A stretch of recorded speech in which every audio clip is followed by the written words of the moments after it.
Well, hi everyone. I'm John Ritland, and this is my review of AEW Dark from Huntsville, Alabama. And this show was just kind of there until that main event, and oh boy, did my opinion change once that main event happened. But I'm going to start off with the positives from the beginning, which is a very good place to start. Excalibur and Taz have very good chemistry on commentary, cracking some jokes, telling some good stories, putting over the matches, the feuds, and just calling the action. They do a pretty good, goddamn good job. That much I'll say. Now, we have Shoko Nakajima versus Riho in the first of two women's matches on the show, non-title, because Riho is defending against Nyla Rose on Dynamite. And it was funny. Shoko was actually, called by Excalibur the 147 centimeter kaiju. She's 4'10", in other words. This match had some good strikes, had some nice wrestling, some good arm drags. If you're not necessarily a fan of this style of wrestling, you're not going to enjoy it. I enjoyed parts of it and can certainly appreciate what the women did. They put on a nice little match here. I'm not as familiar with Shoko necessarily. I mean, I've seen enough of Riho to know if she wasn't champion and they were building her up to be champion eventually, I could buy it.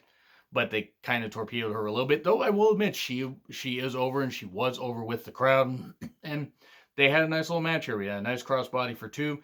We get some near falls, some quick roll ups and stuff like that. But nope, nobody can gain the advantage. And suddenly double knee strike 1, 2, 3, and Riho gets the victory, building up to that match she's going to have against Nyla Rose, where I'm assuming Nyla Rose is going to destroy her.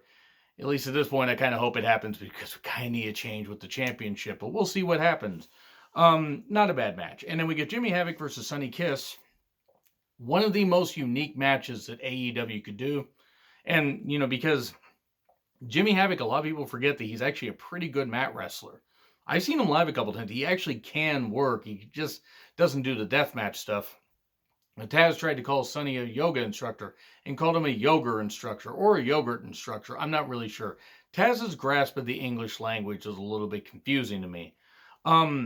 It was a unique matchup. There was some nice wrestling from Jimmy Havoc, showing that he is more than just a one-trick pony, that he doesn't just have to do the deathmatch stuff. Maybe he should ease back on that and show that he can wrestle. Some good stuff, focusing on the arm and everything, keeping Sonny down on the mat, grinding him down, everything. I was trying to not say that because I realized how that would sound, but no, he was just grinding him down on the mat, beating him down. Sonny comes back with some good agility, showcasing his, athletic background.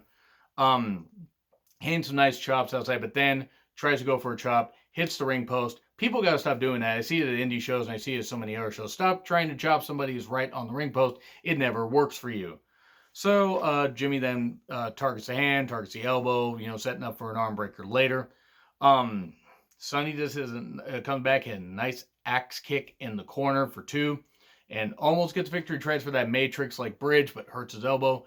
And Jimmy Havoc soon after gets an arm breaker, gets the tap out, joint manipulation, bending the fingers, and referee Aubrey calls for the bell. And I love referee Aubrey. Anytime I get to see her, great. She easily is the best referee going today, at least in my personal opinion.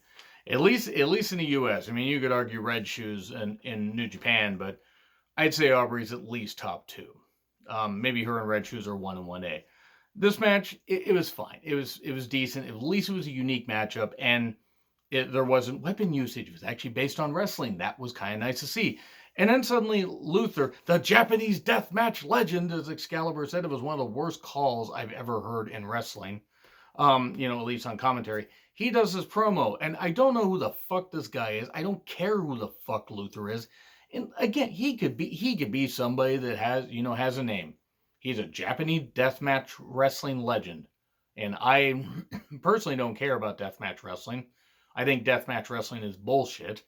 I'm not saying the wrestlers that compete in it are bullshit, but if that's how you make your name, hate to say it, you kind of are on my shit list because I don't really care for that. But again, it's not my thing. He just says Mr. Jimmy Havoc and talks about weapons and stuff like that, and has a line, J to the Emmy. And right there, I hate him. I hate him. That is stupid because he's like 10 years older than me, or close to it, saying something like that. I mean, I thought I was stupid trying to sound hip and trying to sound whatever.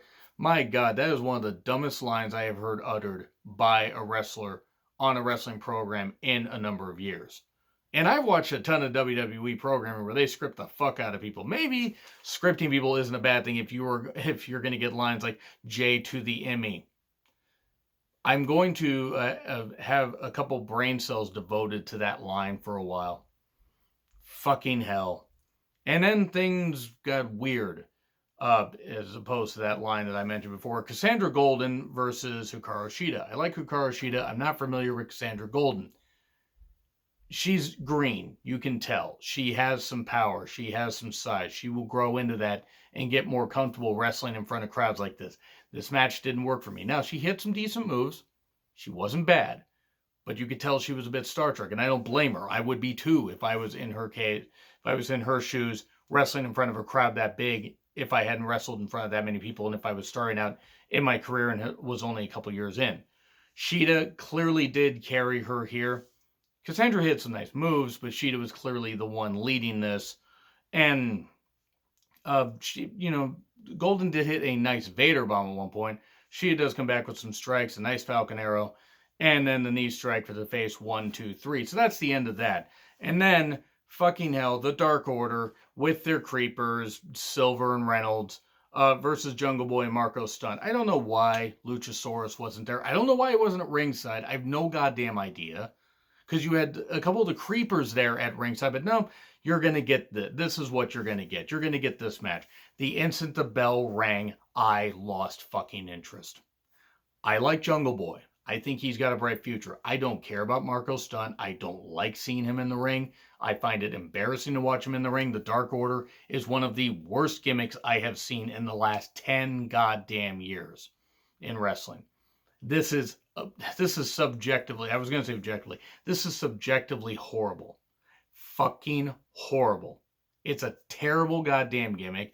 It's not any good. Neither of these guys are charismatic enough to pull this off. And seriously, I don't care how good they might be in the ring or how many indie fans might like them. I don't see how this gimmick is any better than Nightmare Collective.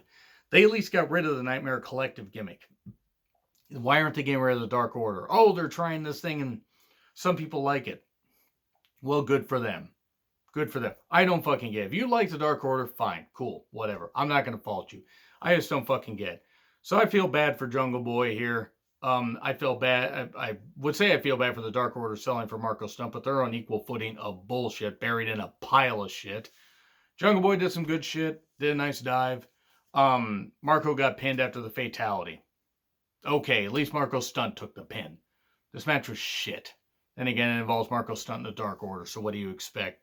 And then Stunt and Jungle Boy get beat down by these other creeper guys, including one that was like shorter than Riho and Shoko put together. Like, seriously, this guy was so goddamn short. Then suddenly Luchasaurus decides to come out and clean house of the 3.5 creepers because one was so goddamn short. And then he double choke slams Reynolds and Silver. And then Uno, the evil Uno, and, don't call me Stu Grayson, or don't call me Dick Grayson.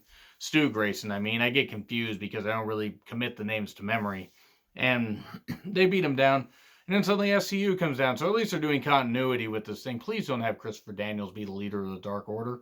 Please just get rid of the Dark Order before you reveal any leader and kill somebody like maybe a debuting Brody Lee or a debuting Matt Hardy.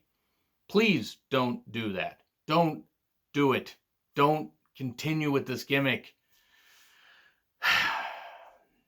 None of the matches really stuck with me necessarily. Besides the main event, nothing really offended me, but I gotta just say D+.